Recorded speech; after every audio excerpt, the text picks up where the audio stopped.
What a week it has been so far, and it's not over yet. A lot going on around West Virginia sports, around WVU. I'm Mike Asti, joined alongside by Luke Blain. This is another episode of Mountaineer Report here via West Virginia Sports Now, available everywhere you get your podcasts, and that does include YouTube as well. And we are going to talk about the opening now of spring ball. Spring is not really in the air. The weather's not yet cooperating to spring. We were teased a little bit a week or so ago. But the football team is practicing in the spring period nonetheless. We will let you know when we can see them, if we can see them, how much we can see them, hopefully more than a year ago. That schedule now is matriculating out. And talked to Rich Rod yesterday now.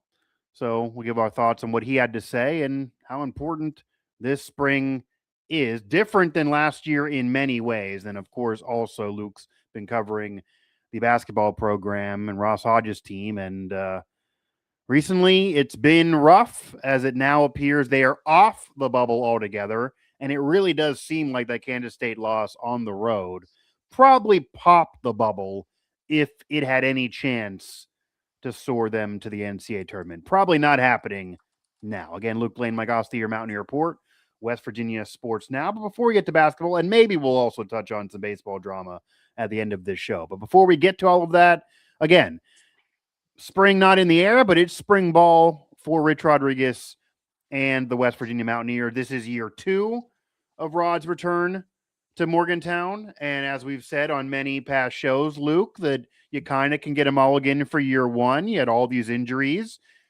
The money wasn't really right. You're taking over a program. It's not new for him, but it really was.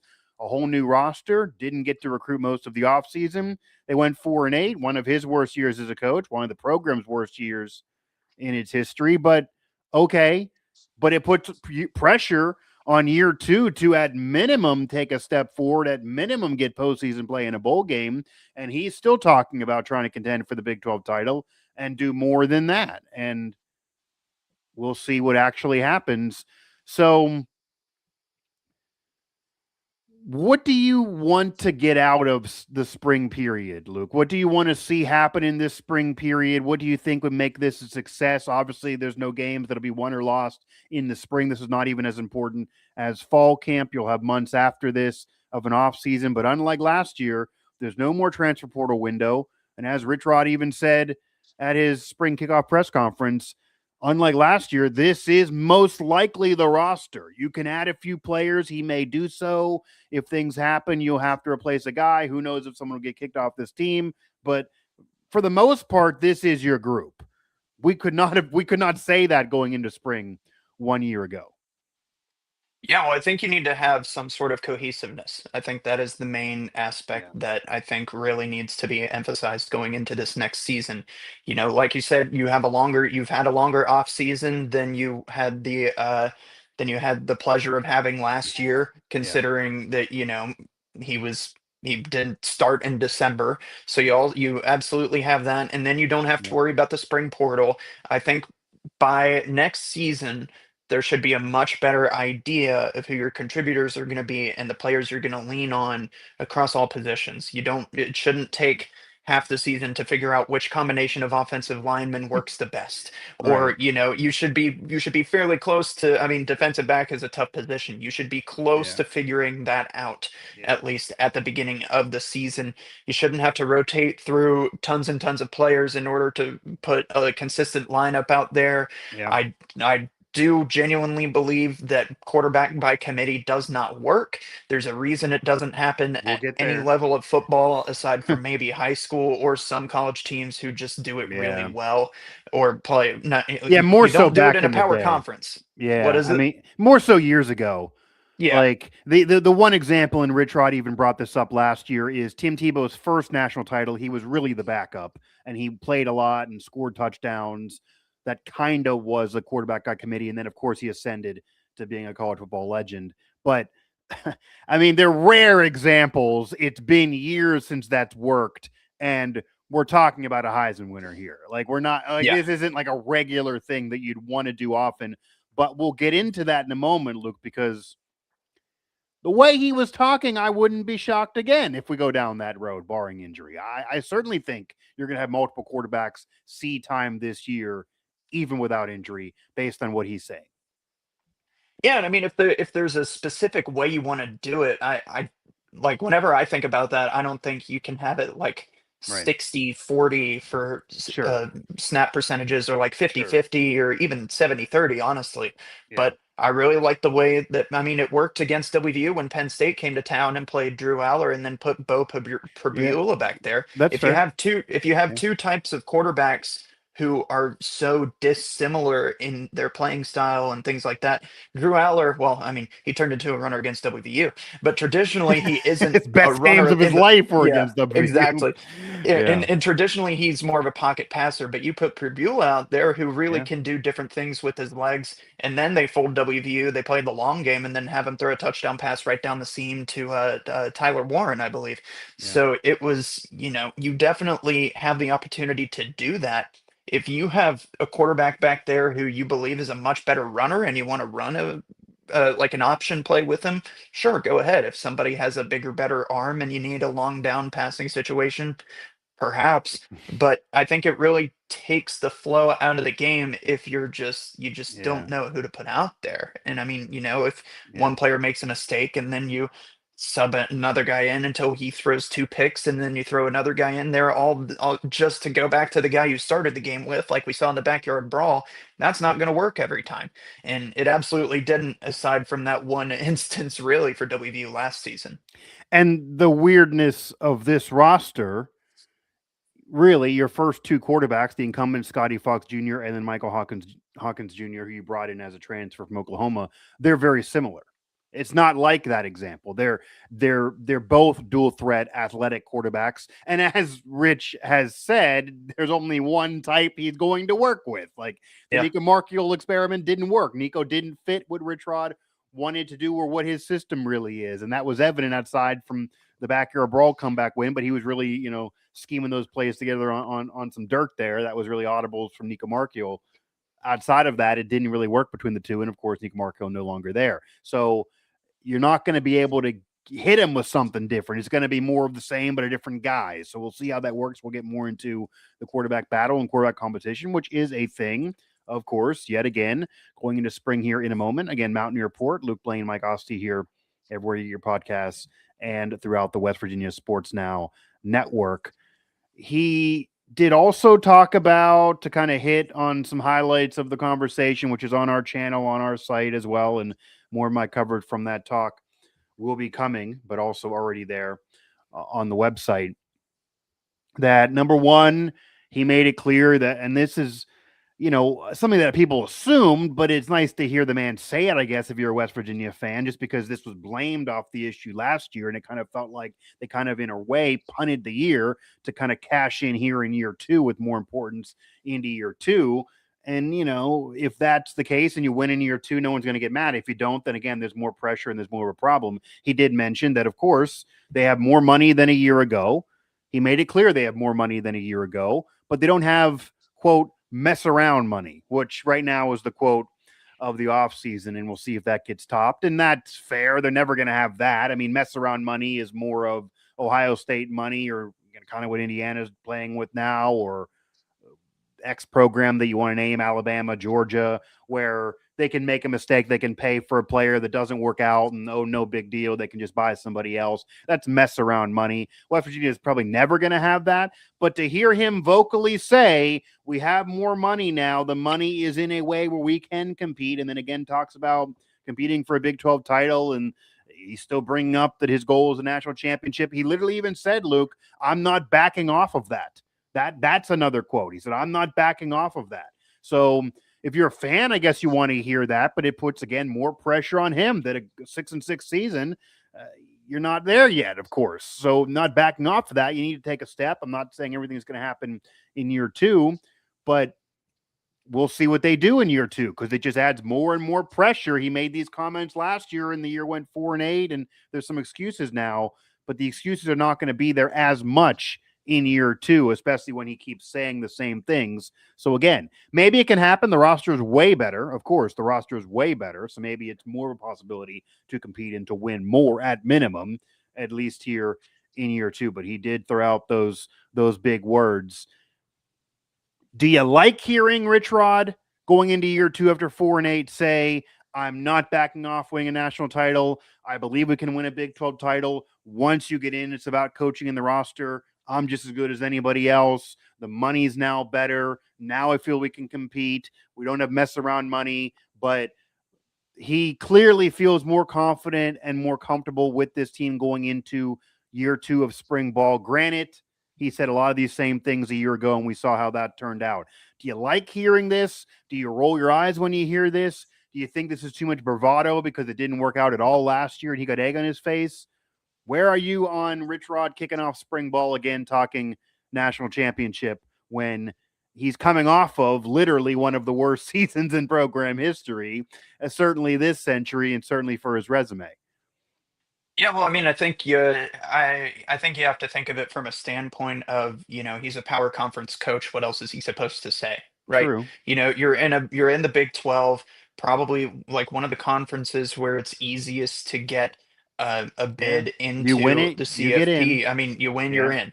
And Right. as long as, none of the G5 teams have any crazy seasons and, you don't have good enough of a season, something like that. But you Yeah. have the For the most metrics part. in your favor because you, on average, are playing much tougher competition than a lot of other conferences in the nation.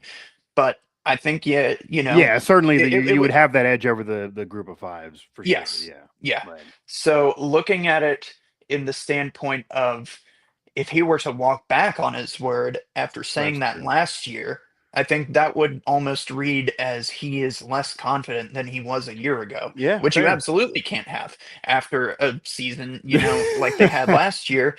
Yeah. And then, you bringing in worse energy into this season, a season where you had the full off season, like we've already talked about, much more Yeah. suitable situation for him to build a team that is more worthy of competing than last year's was. I definitely think you have to look at it, but at the end of the day, if you ask any power conference coach what their goal is going to be, I would imagine that would have to be, Yeah. go out there and win the whole thing, unless you're like Northwestern or somebody, like unless you're Yeah. Northwestern. But I definitely think that it's Yeah. on the table for just about any conference team out there. So you shouldn't have to think of it any differently if you're at West Virginia. Yeah, and you have to have luck, you have to have the money, you have to have the players, you have to have the coach, you have to have the right infrastructure. Am I picking West Virginia to go ahead and get in the CFP and win a national title right now? Of course not. But yeah, I think your point is valid that if he would have said anything else off of Yeah. what he said a year ago, that would look really ridiculous. That would be alarm bells for sure. And aside from Rich Rod, who has pretty much done everything else under the sun in his career, aside from winning a national title, of course, blew it 20 years ago and has the pressure now after such a bad year 1. It's not even just him though. If anybody else would go out there, open up their spring and be like, "Oh, we're just trying to go 7-5. Like we're just trying to get a bowl game. We're hoping we can, get double-digit wins maybe once, in the blue." Like, no, that's not gonna ignite any fan base here. So you do need to do that. You do need to get people to go. You do need to get people excited. This is the spring. This is not the fall. This is not supposed to be the pressure cooker that the fall and the season will be. This is supposed to be a little fun for fans, and they're going to have a spring festival now. They're changing the name from Showcase to Festival now. It's on April 18th. They're going to bring fans. They're going to do kind of a scrimmage. They're going to do a lot of fanfare. A lot of things, again, will be geared towards family, fun. Hopefully the weather is nice. We'll be there. We'll have coverage.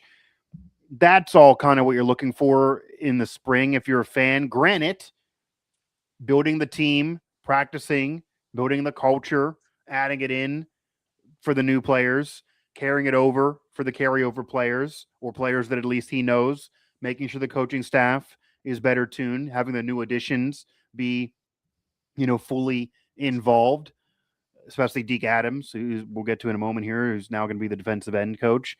All that's very, very important to the spring. You cannot go in cold going into the fall, and then you have to have everybody, stay on the up and up when they're not with you throughout the summer. But if he would have said anything else, yeah. I mean, can you imagine if he would have went out there, what's your goal, Rich? And he would have been like, well, winning season. Be like, I'm not excited, Rich. Like, maybe if you, I mean, honestly, as bad as 4-8 was in year one, if they didn't have all the injuries, if they would have had maybe Jaheim White more or different things would have went their way, they maybe could have went to a bowl game in 2025. Like, they were close to having the 6 wins, even though they only had the 4. So you got to do more than that to excite anybody here going into year 2, which is a very important year. I do not think that if they have a horrible season, that he necessarily will get fired only 2 years in.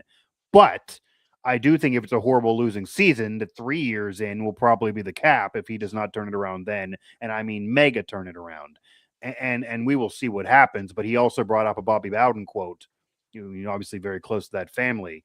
And Bobby Bowden apparently once said that you first have to lose big, then you lose close, then you win close, then you can win big. And Rich Rodriguez said that in this era, because that was the past, and Bobby Bowden, of course, never coached in this NIL transfer portal era, that now he already lost big and there's no time. And this kind of leads me to believe he knows there's pressure. He knows he can't be there for 5 years and just lose and have a ceremonial contract. Ren eventually will have to fire him. That he already has lost big for whatever reason.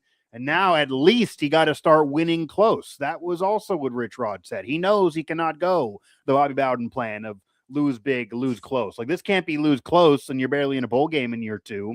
That's not going to work with this progression off of what, again, he's saying. If we hold people accountable to what they say, that's got to at least be a winning season. So there's more pressure there, but he definitely gets it. He's in a good mood. He's saying the right things. The roster is better, but he definitely knows there's pressure here. Speaking of the roster, and we'll get to the quarterback battle here again in a moment, but they lost a lot more players than they were expecting to lose, or at least off of what Rich Rodriguez was saying at the end of the season. He was not predicting to lose as many players as they did. He did also tell us at his opening press conference for the spring that for the most part, the guys they wanted to keep, they kept, which are few and far between. The guys they wanted to bring in terms of transfer additions, they were able to land. Again, part of them now having more money. They did bring in a lot more Power 4 transfer additions than a year ago, where it was really sprinkling guys in from the lower level. They did really well in high school recruiting, arguably the greatest class in program history for sure. And that's also part of money that's spent. And they have guys on 1, 2, maybe even 3-year deals. He talked about wanting guys on 3-year deals. They have a lot of these players on 2-year deals. So they're likely keeping them. If not, that'll be an issue between the program and them. So that's kind of the goal of make this a maturation process and grow, especially with these young players. But he did admit that there were players that they wanted to keep that they did lose. He said there were, I believe his words were, there were a couple players. They're likely more than a couple because they lost so many. How much do you think is coach speak, and how much do you buy that this offseason went according to plan in a way or went awry? Now that we're in the spring, they lost more than he said initially back at the end of the regular season, but he's now kind of poo-pooing it and making it out like, oh, they just lost a few guys that they wanted to keep. I don't know who he didn't mention who those were. The Cam Vaughn speaks to a lot of people bringing up that maybe it's Cam Vaughn he's talking about. But as I said here, I think they were kind of done with him. So I don't know if that's even a player they wanted to keep. But do you buy what Rich is saying, that for the most part, the offseason went according to their plan? They made cuts, they brought in who they wanted to bring in, and that they're happy? Or do you think he's kind of just trying to say that because you're not going to, again, be negative in an opening press conference for the spring? Because they did lose more guys than they were supposed to, and he did kind of admit that there were guys that they lost that they didn't want to lose. Yeah, well, without speculating who it is that they wanted to keep, I Yeah, guess to start, but I I think, there's obviously always room for coach speak in statements like this. I yeah, think that's just part of the nature of the job and of the media landscape. And obviously, if he says something like, we wanted to keep Jaheim White, then, of course, then that might yeah, throw a wrench in things. But I think that there is a level sure, of, you do want to instill that confidence in the players that you have. If you go out there and say, yeah, we wish we would have done a better job in the O line category, the current O sure, linemen are going to be like, well, what the heck, man? They're gonna just Yeah. kind of have that attitude about it. But I do think that they can take um I don't want to say take pride, but I do definitely think that it looks like they revitalized the positions that they needed to revitalize. They got some new players on defense. You got players, I mean, from power conference schools. Yeah. And even at the lower conference schools, you got guys who were big contributors there. I think that is the most important part. And especially after a season last year, you can't expect to flip, players who were supposed to go to who were at SEC schools and might have Yeah. opportunities at other SEC schools. You're still very much fighting your way up the totem pole there. I think that within reason of expectation, they had a good offseason. I think that Yeah, it's that's fair hard to to say. say. It's hard So, to say they yeah. didn't. Yeah. Yeah. Yeah. So I definitely think that, you obviously wish every signing could be that home run, game-changing signing, but that's obviously not going to be the case. Yeah. So I don't, and Rich Rod's the kind of guy who doesn't sugarcoat it, obviously within reason. And even to admit, like, yeah, there are some guys that, you wanted to hang on that, kind of Yeah. were the ones that got away, then it's like, for him to say that, I think is still a little bit of that Rich Rod brand of honesty. But I absolutely think that they're in a position to, work through that. He does drop you some nuggets of honesty, more so than Yeah. maybe other coaches out there. And he's a little different now in his older years than he was during his first tenure that he was at Arizona, at Michigan, at Jacksonville State. So this is a little different. This is, as he says, this is his last school, his last deal, his last go of it. He's more of just laying it out there. There's no reason to fully just lie and not be honest with either what's going on or what he wants to say, which again, you got to like whether you're a media member or a fan. You're not being sold lipstick on a pig if it's not there. This roster is legitimately, it's not Rich Rod only saying it, it is being said nationally, it is being said all over. This roster is legitimately better than a year ago. It would be hard for it not to have been, but they had a good offseason. Yeah, every school is going to lose players they wanted to keep. So for him to admit that is good, is true, is honest. But any coach out there, especially at a similar program, maybe not at a elite, but at a similar program, who would say, "Oh, we didn't lose anybody that we wanted to keep. Everything was perfect." You're just you're just blowing smoke. So Rich Rod at least is being honest in that regard. Now, did they lose more players than just a couple? A couple, to be literal here, Luke, a couple's two, a few is three or more. Like, I feel like it's more than two people, but he's not gonna, lend us too much honesty, I guess. You still gotta have some code speak here. So I think that was important to hear from him, but also because there was so much confusion among fans, why he said we're only going to have to add 12 guys. And then all of a sudden, we're sitting there covering it. We're throwing texts in the group chat. We're writing articles here. And it's like, I'm 40 deep. This isn't 12, Rich. I don't know what's going on. So some things went a little different, than the plan, at least what he was saying at that time. But as you're saying, the most important thing here is, regardless what is totally reality in terms of who they wanted to keep and who left and what that number really looks like, that really doesn't matter. What matters for this team now in 2026 is what you're saying. They built a roster, whether it be incumbent players or new players, for the most part, off of power four quality players mixed in with contributors from the group of five level. And of course, you have some JUCO and FCS guys sprinkled there underneath that are mostly just depth pieces. A year ago, the FCS and JUCO guys were likely going to be starters. They were competing to be starters. The group of five guys that came over, they didn't yet contribute in college ball. They were just purely trying to get elevated. There were some power four guys, but they ended up not working out, and they just didn't get as much time to really do recruiting. And Zach Alley put it, we were pretty much speed dating all through that season because they had their intro presser December 20th and the whole thing was truncated. And then players they brought in, they either lost or they kicked off the team after spring ball with cuts. This is your group now. So I also think, Luke, not having the second transfer portal window, not only does it help you keep your players that you want to keep and doesn't allow them to get poached by a bigger program, which is obviously always an issue, it also saves Rich Rod from himself.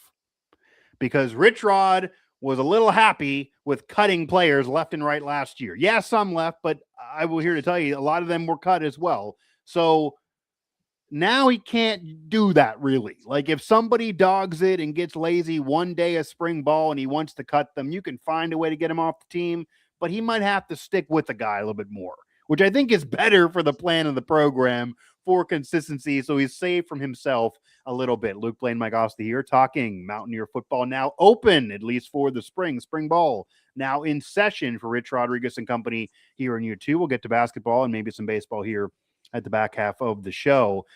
I do want to touch on the quarterback battle some more now. Michael Hawkins Jr. comes over. Scotty Fox Jr. is the incumbent. Even brought up Max Brown being there. I mean, he's not really in the mix, but Rich Rod, of course, are going to bring him up. While there are more positions solidified and it's not as insane as it was a year ago with a 80-plus transfer, this is it's half of that. It's still crazy, but it's not nearly what it was a year ago. The quarterback battle is still the same. It's still a quarterback battle, new guys, but still a quarterback battle for the most part. How do you view it? I mean, we're not in Rich Rod's head. He's not going to admit anything, so it's hard to say what the situation is here before I even get to practice in person, and he's not going to tell us who's 1A and 1B right now. If you could guess, who do you think has the edge here? What do you think should occur? I mean, for me, I think Scotty Fox improved last year. He showed some flashes. I find it hard to believe they bring in Michael Hawkins Jr., pay him what they're paying him, have him be a former 4-star recruit, have him come from an SEC historic program in Oklahoma, and not have him be the guy, at least with the leg up, to at least have the job be his at the open of spring ball, and Scotty got to steal it from him. Maybe that's not reality. Maybe he'll play the best guy. Maybe Scotty will win the job. But if I had to bet right now, I would put my money on Michael Hawkins Jr. being that game 1 starter. We're months away from that, though. Yeah, I think that, Michael Hawkins Jr. being where he is in his collegiate career, I obviously think he has the edge from a person like a developmental standpoint in the way he's built, the way he plays. Only 2 seasons in, going to be a junior this season. I think that, there's absolutely he has the edge in terms of a resume of what he's been able to do in a field, a better one than Scotty Fox has been able to put out there. But obviously, Scotty Fox was in on the quarterback carousel of the season that WVU had last year. Right. So, but, I think that there is something to be said for the fact that Scotty Fox is back. And you have a full off season of working with him. Maybe he needs another year of sitting behind Michael Hawkins, and then he's ready to take over the starting role after a year or 2. But does he want to wait that long? If he, if he's not the starting quarterback this year, and Michael Hawkins decides to stick around for another year, what is he going to have like the next year?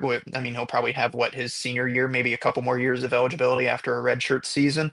I don't know, but you just have to think that maybe from a personal standpoint and from a schematic standpoint, and understand Rich Rod's system, Scotty Fox gets the edge right now. But from an overall, who's ready to go out there and just run around and sling the ball, you have to think that that's probably Michael Hawkins at this point. Yeah, and he spent more time talking about Michael Hawkins at his intro spring presser. Granted, he's the new guy. We asked more about him. We kind of already know Scotty Fox, but he mentioned Michael Hawkins really impressing him, being so smart, learning the plays, picking up the playbook. That's a big important thing to Rich Rodriguez. Again, I think that was an issue with Nico Marchiol. Like, you got to know the playbook, fit into what he wants to do, learn what he wants to do. It's his offense. He's the grandfather of this thing, and it really takes the right guy to be Rich Rod's quarterback. So to be complimented that you're so smart and have learned it so quickly, only being there a few weeks, also kind of maybe is a tell from Rich Rod that he's legitimately impressed with Michael Hawkins Jr. He mentioned knowing him for a while, not knowing him personally, but knowing he's an athlete, knowing coaches that have coached him. Rich Rod even mentioned Luke, and he won't tell us who the other guys were, and maybe this also speaks to having a little bit more money to play with. He mentioned that there were several other transfer quarterbacks similar to Michael Hawkins Jr. that they could pick from, and they picked Michael Hawkins Jr. So he's claiming that they had more options than just Michael Hawkins Jr. and that we don't know who they were, but there were other guys that they could have brought in. That's also kind of a positive if you're a fan of the program, that it's not like they're taking the scrap heap in terms of former prospects that are at Power 4 programs as veterans to come over. He's claiming that they had a little bit of their pick and they were able to choose him over other guys. Again, that means they went through a longer evaluation process. This wasn't purely speed dating like a year ago, all of that. And Scotty Fox had his ups, had his downs, a lot of talent, a lot of speed, also really fits into the offense. A good kid too. Had his moments. He's already been there. You imagine that gives him a leg up also with Rhett Rodriguez, who's back because they worked together a year ago. Michael Hawkins Jr. has not. I just can't see paying Michael Hawkins Jr. all this money and sitting him down. And I think this also is part of what he's trying to also let us know, that I'm going to play the guy that gives us the best chance to win. But if they're both ready to win, he's going to give them both time on the field. And that is going back to what we said at the open of the show. That could be fine. That could work. That could be a problem. But I would imagine both these guys see time. And I also imagine early in the spring, that's also part of coach speak to the players, Luke. Like, he's not going to go out there the opening spring presser and be like, well, Scotty has a big edge, Michael. I don't know why you're even here. Like, you're way behind the 8 ball. He wants both these players to like, we can play. We have a chance to play. We're both going to see the field. I think he wants to dangle some optimism to him here, day 1 or 2 in, before he fully slaps them around with hard edge here. Again, Luke Blain, Mike Asti, Mountaineer Report, talking West Virginia now in the midst of spring ball. Now, I do want to also get to, and this is not so much what's going to go on in the spring because it's kind of done with, at least from the old coach, but now the new coach will be there. And Deke Adams, as I mentioned, he's the defensive end coach. He comes over from the SEC, a long background. I mean, the man was the major position coach with Javavian Clowney, if you remember, when he was a top pick in the NFL. So he has a long lineage of working with pass rushers. That's been a problem for the Mountaineers for a couple years, going from Rich Rod to Neil Brown. The transfer additions from last year that were supposed to be part of the pass rush and be great for the pass rush, that never really worked out. That was a problem for West Virginia. So Deke Adams comes over from Arkansas. Like, he has a long background of being successful with the pass rush. However,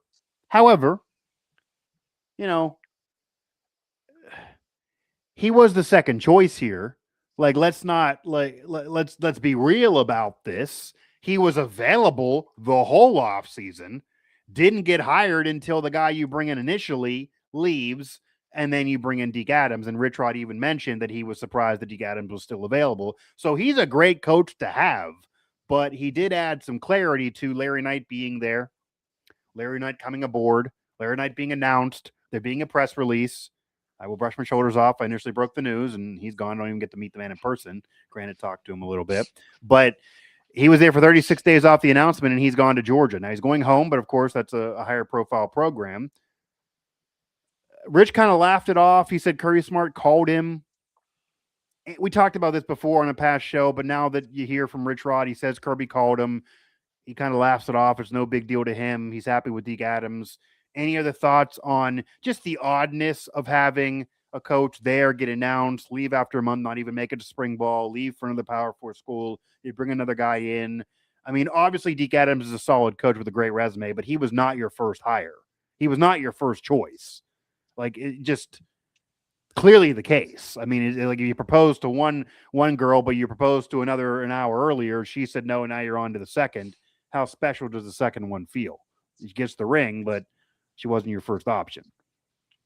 Yeah, well, I mean, I think that could also put a chip on the shoulder of Deke Adams in this situation, Yeah, right? I could be. obviously think that, you're obviously happy to work anywhere as a coach, really, Yeah, especially at a P4 school and a guy with a yeah, resume like his, yeah, who, is specifically looking at the way the defense performed last year and the way that they really could have used more from the edge rushers yeah, and the pressure getters on that defensive line. I think having this would be a really interesting opportunity for Adams. And I think that he could have some fun with this position group, honestly. yeah. And but I definitely, really, it just kind of seems like maybe you have to almost treat it like that position was never filled. You know what I mean? Like, you just got to kind of take it as it is and Yeah, he move was in the on. hotel. I don't think he even moved anywhere. Like, Yeah, Rich Rod even said he had some meals and I had a meeting with him, and that's it. He didn't really get to know him. So yeah. Yeah, I mean, it is an odd situation, not one that you really see happen all that often, but ultimately, I mean, it is kind of a situation where it can't go wrong. I would be really interested to see what led them to, Larry, name's Larry escaping Knight. me. Yeah, Larry Larry Knight, Knight. yes. Yeah, I was initially, thinking, yeah. I kept wanting to say Larry Harrison because I'm in basketball mode, but Yeah. That's years ago. That's your Larry Harrison, a yeah, I good know. guy, but yeah, But former Huggins Larry staffer. Knight, but Yeah. I would really be interested to see what made him the favorite for the job over Adams the first time around. But I think two guys with that extensive resumes, I don't think you can really go wrong with this pick. Yeah, I mean the difference between the two, Larry Knight's younger. Larry Knight's Yeah, more of an up and comer. Larry Knight's maybe you could argue less of a sexy hire. I mean, Deke Adams has the resume. He has a top draft pick under his belt in this century. So, like, he's older, he's been around longer, but and he just got ushered out. I mean, he was removed mid-season, I believe, last year when Arkansas brought Petrino back. So it's not like I mean, they did kind of usher him out the door. He was part of a staff that then exited. They didn't have the greatest success. Granted, his resume is good, so maybe that's part of how he was available. He had the stain of that, but Rich Rod ended up landing, regardless of the situation, he ended up landing on a solid coach with a great track record who's still hungry to do this, who you mentioned maybe will have more gas in the tank and is maybe more hungry to prove himself from the Arkansas situation, from being Rich Rod's second choice. And he's a specialized at something. He doesn't have to worry about everything else under the sun. That's all good. It does tell me a couple other things, though, Luke. I remember when we talked about this and Larry Knight's departure. I think you even said, and I might even have agreed, that maybe you just don't replace the position at all right now. It's not like defensive coordinator. You could just power through, use the money for a player, move on. Zach Alley's supposed to be this elite defensive coach. A lot of pressure on him also in year two. But the fact that they replaced it tells me two things. Number one, as you were saying, they know they have to have an emphasis on the pass rush. It got to be better. They got to get to the quarterback more. Doesn't matter who's doing it. They got to be better in that aspect. The edge rushers got to be better. So they clearly said to themselves when Larry Knight left unceremoniously as a surprise to them, they were not expecting it. And yes, he went home, so it's not like he just took a better job. Kirby called him. There's no ill will there. I truly believe that. I even have heard from sources that know Larry Knight that it wasn't to screw over WVU. It wasn't that he hated WVU. It was simply that he wanted to go home. And how can you turn down a chance to go home? Of course, when that's the recent national champion, that helps too in Georgia. So it all worked out for Larry Knight in a way, and I don't think he meant to hurt Rich Rod or WVU. It would have been a great job for him even in West Virginia if he didn't have the Georgia opportunity. But it shows me they really had an emphasis on replacing it. Actually, this shows me three things. One, that they really had an emphasis on replacing that coaching position because they really need a better pass rush. That really, really is clear that they did not want all that on Zach Alley's plate. He has to relinquish some duties, and that really needs improved. Clear. Number two, and I remember you said this when we originally talked about Larry Knight's exit, there's a little bit of a glass half full compliment take to this. Clearly, the people that Rich Rodriguez is trying to elevate are the right guys to look at around the country if somebody that you didn't know that you brought in then gets poached by Kirby Smart and Georgia. It's not like you lost him to, Pitt or a rival or a similar program. You lost him to Georgia. Georgia. They get who they want. It's Georgia. But clearly they think he's a good coach or they wouldn't poach him. They're not just going to let him go home and sit there and do nothing. They want to win ball games. And there's pressure off what they just did in the CFP to even be better. So that's a compliment to you that at least your evaluation of the coaches is right. If Kirby Smart thinks the guy's good enough to coach under under him and on his staff. And then number three, and this goes back to kind of the theme here of the money being better. Granted, still not mess around money, still not perfect, still need more. Clearly, they evaluated finances and said, we got enough money to play with here. We're not going to pay Larry Knight anymore. We like our roster still. We got some money still left over for a staffer. We're going to use it. I mean, if this was a broke program, it's a poor program, but if it was a broke program, if it was like when Neil Brown was there and they had 3.5 in the NIL bank, which is a drop in the bucket for winning programs, they would have said, we need that money. We got to use it for other things. Like, we're thrilled to not have to spend it. No, they're using it because they have a little bit more to play with now. So, yeah, it's still, still small market if you're talking pro sports, but there's more there now. I think that's evident by replacing the position and still spending that money on that position when it's not a necessity, in a way, requirement, even though you need it and it needs to be a spot that's better for you. We're going to talk to Rich Rod more. We're going to finally get there in person. He's still tight with the freaking practices and what he lets media see, but we're going to get more than last year, I imagine. A lot of pressure, a lot going on. They have their Mountaineer Olympics. Kevin Brown's lifting 665 for crying out loud. He's squatting 665, sorry. So we have that article up on the site. I mean, obviously this is a stronger, bigger team, a bigger, stronger line, if nothing else. There are still some things that need figured out, but that's a big deal. This team wasn't big enough. It's been a program from Brown to Rod has been undersized for years. If you remember when they were even jokingly called a MAC school, granted, that was the year that they had success before 2023. This is a bigger team. No one's going to say this is the size of a MAC team. They are legit in terms of their size. Do they have the talent? Do they win games that translate?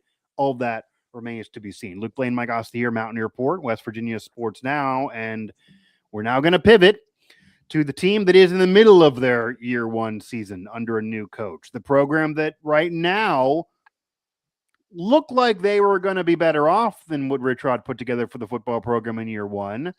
And there was some positive. There still really is reason for some positive, some optimism for the future. Maybe a program that's in a better position to win immediately in year two. But a program that right now is in the midst of, a down trek here. And it looks like they're going to have their bubble popped. It looks like they're going to ruin their spot at a chance of the NCAA tournament. You had that Utah loss recently. That was awful. It probably popped it for them. They then got back on the bubble with a win over BYU and a top draft pick in the NBA in Debansa. And then you lose at Kansas State to a team that had a couple conference wins, and that was it. A horrible loss. There's no other way to cut it. It's on the road, but still, it's really, really bad. They blew a lead. You allow a 20-0 run in there. You open up the first half real sluggish. You have your scoring droughts. You come back at the end, but the possessions at the end were still something to be desired, and you do lose. You're likely not getting in now. So before we get to the full-on evaluation of the program right now after year one, what are your thoughts now after the Kansas State game, and what were they prior to the game? Because it seemed like there was some optimism among the fans that, they're back in this thing. They could get in, and that would be wonderful for year one. And then you'll watch the Kansas State game, and you're just sitting there saying, yep, the optimism, it's gone. That's really how some fans were reacting to what they saw. And you can't blame them. That was a really, really bad loss. Yeah, it looked like the team really had this sort of second win after the BYU game, right? Yeah. I mean, I think that, That's the vibe. you really swung up to your competition. You got out there and you played a complete game at home. It was a Yeah. good win. I mean, Yeah. the defensive, it looked like the defensive mindset was really paying off in the way they limited Debansa, at least for a half. And, they were able to get a lead Yeah. and then play with it. And Yeah. then they finished it off. All things that they had struggled with at prior times this season. Yep.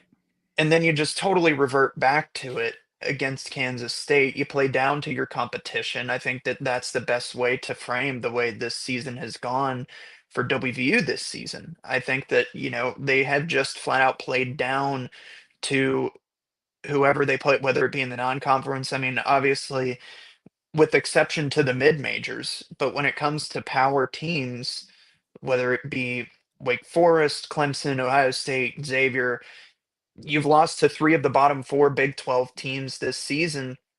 I mean, I that 8 minute 21-0 run for Kansas State, I think is the worst 8 minute, like 10 minute stretch of basketball that this team's played all year. Like you went over half of the second half with only 4 field goals made. There were just the and that was coming after a first half that was decent. Like they forced a 6 minute Kansas State scoring drought, didn't do enough with it. Ross Hodge talked about that after the game and the post game, and I think that's very true. But I think that the cracks of being so defensive minded have really shown in recent games, specifically in the fact that it doesn't really seem like the offense has gotten better on a team that coming into the season, I personally felt like had a pretty high offensive ceiling. Yeah, you were very high on the team coming into the I season, was. but I was. yeah, I And mean I'll admit it. Yeah. there was some reason for that. And again, they blew some games in the non-conference play that if they would have won, certainly the Clemson game, definitely Ohio State, they would be in a better position metric wise right now. They probably would even maybe still get in despite these recent losses. These losses are worse than those non-con losses. Like these are really, really bad. The Utah loss and losing to Kansas State are the two that really stand out. I mean, the other ones are swing game losses. You do have the BYU win. You have the Baylor game. Like, there were some big moments. Yeah, you don't like the performance against TCU. Yeah, Oklahoma State. But swing games aren't as big of a deal. They didn't drop as much, even metric wise, there in Ken Palm. And granted, they didn't drop tons after losing to Kansas State, but that just felt like the death nail. That really did. If Utah was not already the death nail for this program. And like Ross Hodge said, which it does give you concern, granted, it's going to be a whole new team that comes back next year, but it felt like there was a lack of sense of urgency. Ross Hodge even said this. Ross Hodge basically said it. There was a lack of urgency on his team, especially in the second half. They got back on the bubble. They made up for their issues. They had a big win under their belt. Yeah, they're on the road, but they're the better team. They're the more talented team. Kansas State, before the game, had an announcement that one of their best players was going to miss. They were down at halftime, and yet it almost looked like, if you watch the second half, Luke, that Kansas State was the team on the bubble, and West Virginia had their season already over. It kind of flipped. So it did look like there was a lack of urgency. It did look like that sometimes they don't have an urgency either in the middle of plays or just throughout the game or whatever. I mean, we've seen that actually throughout the season where, sometimes it's like, look at the clock, guys. Like, let's hurry it up here. They just didn't have that urgency, especially late in that second half. But early on, the offense just doesn't have consistency enough to avoid those droughts. So it was a rough loss, no matter how you slice it. Based on what you've seen, though, this year, you were really high going in.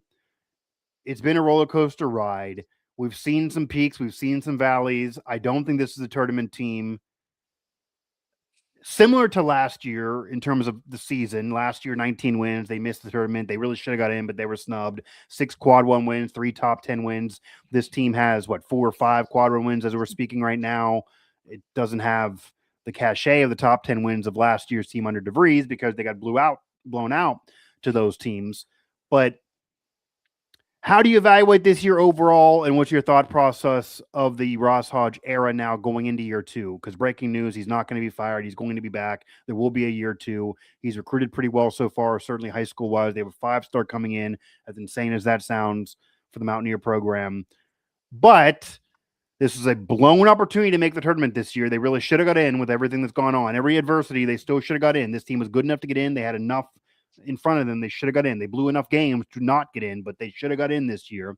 And now there's pressure that year 2 really has to be a tournament season. I mean, we're saying that Rich Rod has to have a winning season, at least contend in year 2 to have you comfortable.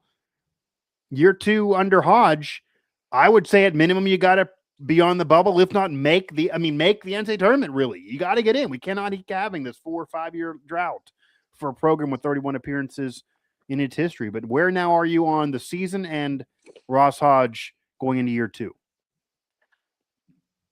I think my main takeaway is you can't go another year without having an offensive identity. And I think that that is what this team has really lacked this year. I mean, there's not really anything that the team does on offense that they particularly lean on that is effective other than getting the ball to Honor Huff and letting him hit the craziest 3 you've ever seen. I think like from an outsider looking in, and I'm not a basketball expert, you had the reason I was so high on this team was it looked like you had enough talent there to choose how you want to play offense. And you just beyond the realm of having somebody post up with under 10 seconds left on the shot clock until a double team comes their way and finding the open man. Because that is what happens oftentimes with this offense. Or just getting the ball to Honor Huff in the last few seconds of the shot clock and letting him try something crazy. There needs to be more identity in terms of players getting to spots on the court with intention and importance behind them. And I'm not saying they don't do Yeah. that at all. I just don't think it happens enough for a Big 12 team that is looking to compete in this conference Yeah. because, perfect offense is going to beat perfect defense every single time. And they played some good defense against teams like Arizona Yeah. and Houston. They were able to make things a little scrappy with some of those games, but you Yeah. look at the final score and it's pretty obvious how the game went in terms of offensive performance for WVU. Their I think top five in defense in the nation, and they're somewhere below 300 in offense on the year. Yeah. And you need to I have mean, they were in way the top more. 10 most of the year. I don't know if they're Yeah, 5 now, but they've been in the top 10 most of the year. Yeah. yeah, and you have to have more semblance of a balance. And part of it Yeah. is some players just flat out didn't live up. Trace and Staff hasn't lived up. No. And I personally was a lot higher on Harlan Obioha than he ended up proving this season. Yeah. And of course, the season isn't over. They still have an opportunity to do something crazy, and we saw NC State do it a few years ago. Yeah. So I don't want to talk about the season like it's over. There's definitely still a chance for WVU, but you're not going to get, I don't think you're going to get an at-large bid. Even if you go out there and make the Big 12 conference championship, I just don't think you'll have the resume that you need in order to make it. And that just comes from, like I mentioned earlier, when they played down to their opponents. But Yeah. that's just a roundabout way of saying that there needs to be more emphasis on offense next year. I don't have a problem with defense. I actually like defense. I love Yeah. having. It's won in this conference. Houston Yeah, won that way. Granted, the difference with Houston is they hang their hat on defense, but if you look at some of their scores in their NCAA tournament run all the way to the title game, they had a game where they scored over 90 points in yep, last year's run. So everyone has a belief that they're doing it off of defense, and that's right. But their offense is light years better than West Virginia's. You got to yep, balance it out more than this. You cannot go through 6 minute scoring droughts. You're barely scoring 60 points in a game in today's basketball. You're not going to win enough. I mean, yep, there's teams that can hang 80. And yes, here's the issue. If you have the greatest defense in the world and the team normally scores 80 and you hold them to 65, great. But if you only score 63, 60, whatever, barely get to 60, you still don't win. And wins and losses is still the most important thing here, regardless of the metrics. So, yeah, I mean, it's clear they need to focus in on offense more. And again, to the point that they just didn't pan out. And maybe this is similar to a Rich Rodriguez thing. He didn't have the full offseason because he did come in. He was coaching the NIT for a while, and you can say what you want that he should have left that in the middle. He didn't. He was still recruiting for West Virginia, but he wasn't coming aboard until late in the recruiting cycle. You bring an Eagle staff who had a 40-point game, a 50-point game last year, granted at a lower level. You imagine he's going to do much more offensively this year. It's been hot and cold. He had a game where he scored 1 point. He had a game where he didn't take a shot. I mean, he's had some games with 20 points, but it's been up and down with him. He's been a miss. Honor Huff really be better as your number 2. Him being your number 1, he's too damn small. And there's some mental lapses there, but he plays really hard. He's a great scorer. He's fun to root for. They don't, again, have enough size. Obioha was great in the brawl, great early in the season. yeah, He's kind of regressed since then, and that's been a big deal. They've had others emerge. DJ Thomas, Chance Moore has really emerged to be a beast out there and arguably be their best player in recent games. Granted, he's also missed some key free throws, but offensively, there's just not enough there. All the players that I mentioned will be better suited as undercards to a star. Here's what I'm saying. And you couldn't make this happen because of eligibility, and Javon Small is doing his thing in the NBA. But if you put Javon Small on this team, they're a tournament team. They're yep, maybe a chance at a Sweet 16 type of team. You need to get a power 4 legit player. And I don't mean get a Cooper Flag, like you're never going to get that. I mean, get a Javon Small. Javon Small was a power 4 transfer from Oklahoma State. He was not their best player. He was their second or arguably their third best player. But he was able to be elevated to now be the best player on another Big 12 program. And DeVries brought him in, and you can give that credit to DeVries, or you probably don't want to and just say that Small came over because he wanted to, but you have to in some way give recruiting credit to DeVries. There was no other connection for Small to come aboard West Virginia. He's not from West Virginia or WV or anything like that, but he carried the team for a long stretch with Tucker DeVries out, and that overall roster not really good enough either without how well he was playing. He was legit a Big 12 Conference Player of the Year candidate for a while. Legit. People maybe will forget that now.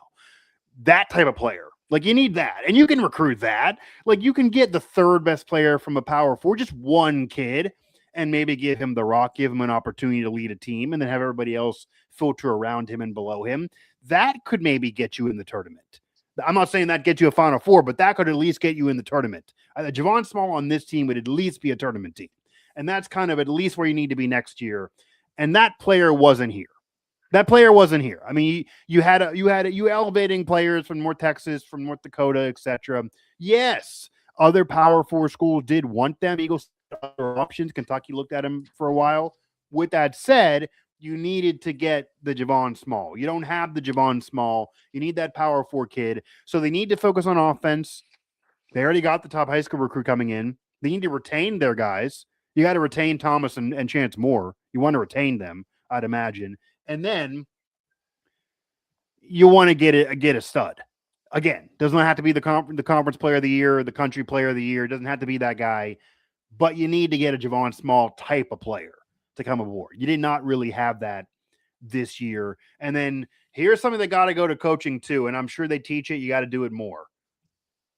Simply put, Luke, regardless of Eagle staff being a roller coaster, of Honor Huff being undersized, of Obioha being a roller coaster, of the team somehow losing rebound battles, even if they would have a side edge under the basket, blowing games they shouldn't blow, missing opportunities, despite all of that. They'd probably be an NCAA tournament team if they would just hit more free throws. I mean, that killed them at the end of Kansas State. Free throws sunk this team. Yeah. I mean, simply, if they just hit more free throws, they likely would have swung a game or two, and they're going to be off the bubble and miss a game or two out. Like, they're right there, even with these recent losses. Yeah. So that's an annoyance for fans. And you can say that's player, you can say that's the coach, but whatever the hell it is, the players that are on the team next year and the players that are coming back, like Chance Moore might come back. Chance Moore has been a real free throw problem. He is a beast otherwise, but I mean, 1 for 2 is like all you're hoping for with Chance Moore at this point. Like, that can't be you if you're trying to get in the tournament. You got to hit free throws. No one's defending you. It is you in the basket. It is just you in the basket, like you're in your backyard. Like, that's the one moment that you can equalize yourself with a fan who maybe can say they can do that. They can't, but it's still, that's just a free throw. A free throw. It says free. It's not free to West Virginia. So, like, that has to be corrected. You cannot be missing that many free throws while you're losing games you shouldn't lose. It's not like they're just losing to the top teams. They're losing to some swing or worse teams, programs that are worse than you, and you're missing free throws on top of it. You got to fix that. That got to be a big point of emphasis in the offseason, that whoever's on the roster, Hodge got to be out there, Jace Harrell got to be out there, whoever you want to name got to be out there, making them take 100 free throws a day at minimum all the damn time. Like, that cannot be a problem again, because free throws really sunk this team regardless of everything else. Again, Luke Blain, Mike Asti here, Mountaineer Report via West Virginia Sports Now. We'll just briefly touch on, and there's a lot of misreporting, a lot of rumors going on with Chase Meyer being kicked off the baseball team. So there's even a chance, by the way, that I'll say that maybe he comes back to the team. His mom is even putting that out there, that apparently there's going to be a conversation with Sabins again. This team is still winning. This team is a contender. This team's going to be in the thick of things. Yeah, they blew a game recently, but they're still going to be a quality team and be right up there in the Big 12 race. So even losing him, granted, he was going to be a pitcher they were going to rely on, and they did last year, I don't think it sinks the team overall. What I do want to ask you, and what I do want to talk about briefly here, is Steve Sabins is in year 2 of this thing. He had an historic season in year 1, wins record, super regional. You can't ask for much more for young coach in year 1. He even took over for his predecessor and kind of topped him with an outright regular season conference title, put something on the wall. But he kicked a player off the team last year. Now kicking Meyer off this team, assuming he doesn't come back, regardless of what anyone believes happened, because by the way, I'll tell you, it's not just one incident. More things happened. You don't get kicked off a team for one incident. I was going to bring that up. Yeah, It like is. that's impossible People to don't believe. realize how insanely hard it is to kick a scholarship athlete off of a team. Yeah, like you're not. You Like- could hate the man. Like you're not going to have one incident, one comment about. I will agree they should never have scheduled a game against Marshall at Marshall when they're already going to go to them once. They're going to host them another time and play a neutral. There's no reason to give them 2 home games and you get 1. That's insane. But the game didn't happen and won't happen anyway. God didn't want that to happen. I think God was like, "This is crazy. Let me get rid of that game."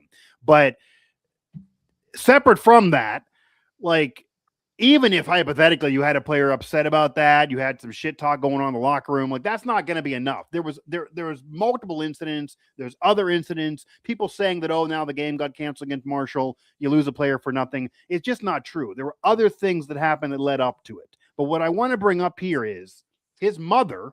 This is not reporting. His mother publicly said and confirmed from her that Steve Sabins let Chase Meyer know he was off the team via text message.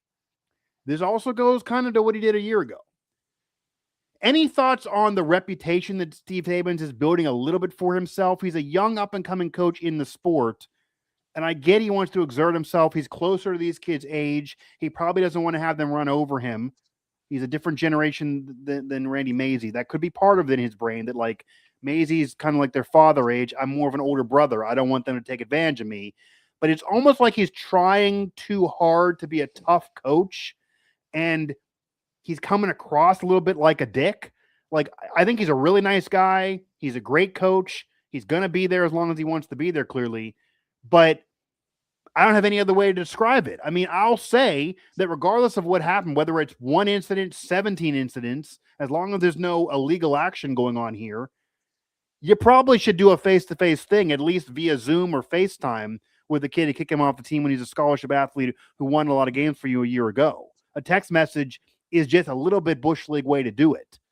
That just is. And that's what the mother's saying. So that's not off anyone else's reporting. Unless she's lying, that just seems rough.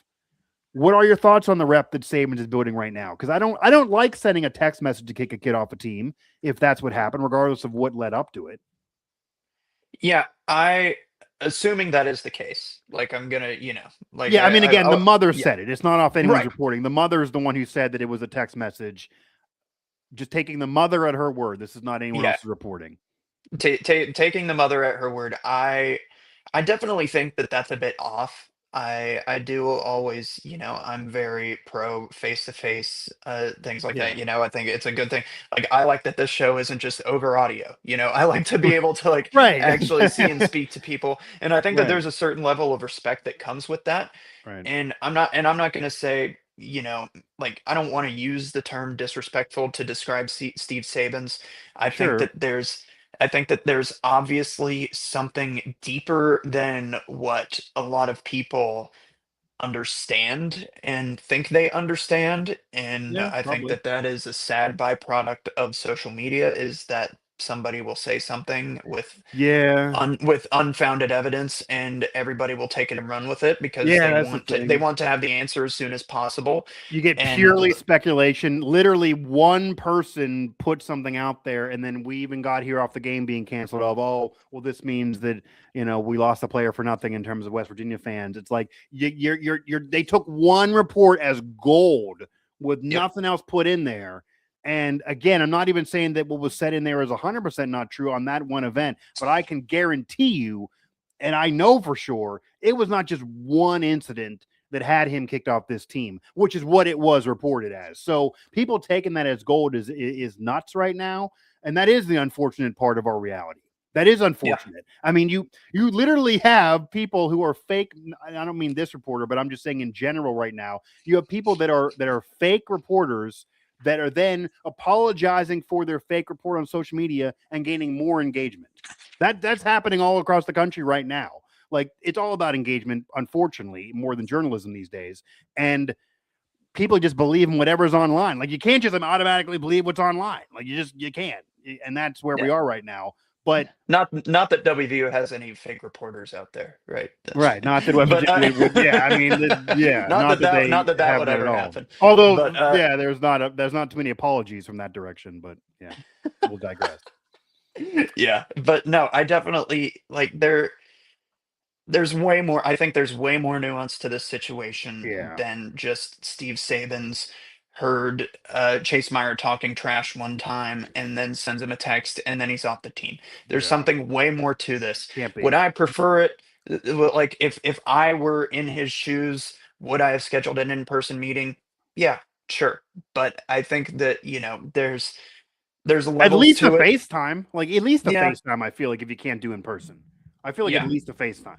Like yeah, technology wise, there's no way you can't get in person with somebody, even if it's virtual yeah. today.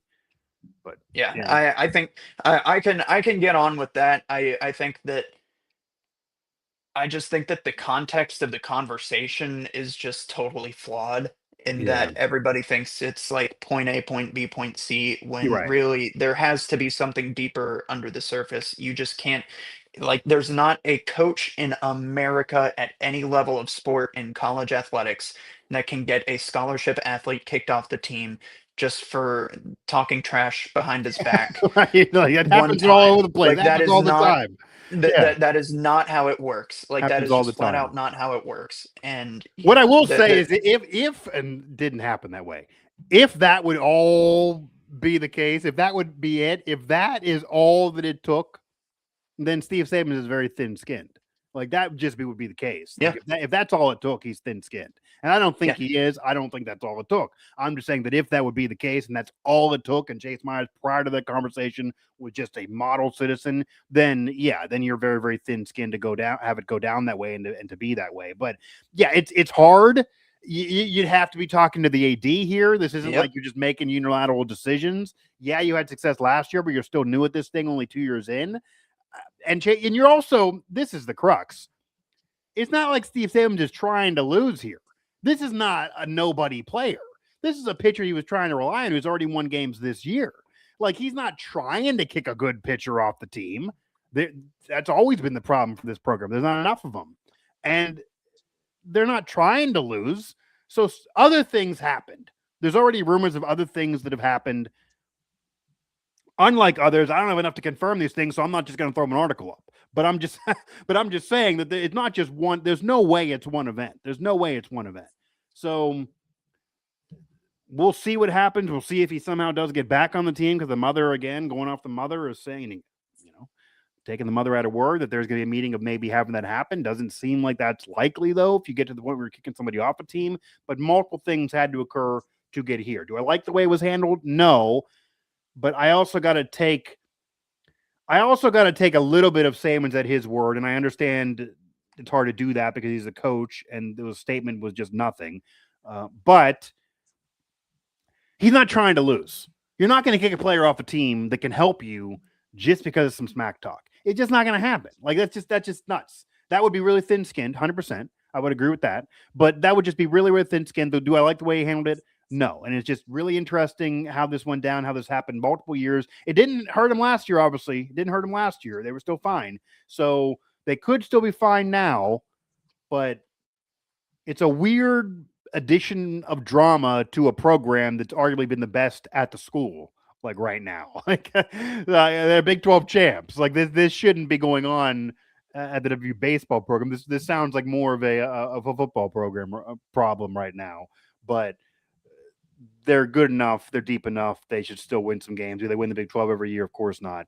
Is it hard to top year one for Sabins in year two? Sure. Year one was historic. But we'll see. I also think there's something to be said, Luke, and we can't get in his head. Again, he's a younger coach. He's closer to their age than Randy Mazey was for sure. He's more of an older brother than a father. He may want to exert himself. Like he has a baby face. It's hard to have him give a vibe that he's a hard-nosed coach, but maybe he is, and he's trying to give that vibe to those players that hey, I'm not going to put up with any crap. Like it's his program. He had a great year. He's not going anywhere. This is his program now. He's earned this spot. He exceeded from Randy Mazey. maybe it's part of that in his brain, he feels like I have to be tough, maybe extra tough, because they're going to take advantage of me being younger if I don't act this way. Maybe that's in his brain too, but I don't like the way this was handled. You got to go in person. You got to go virtual in person at least, but it's not one event that would lead you here. That'll do it for this episode of the show. Mountaineer Report, available everywhere you get your podcasts. Of course, here on our YouTube channel and throughout the West Virginia Sports Now network.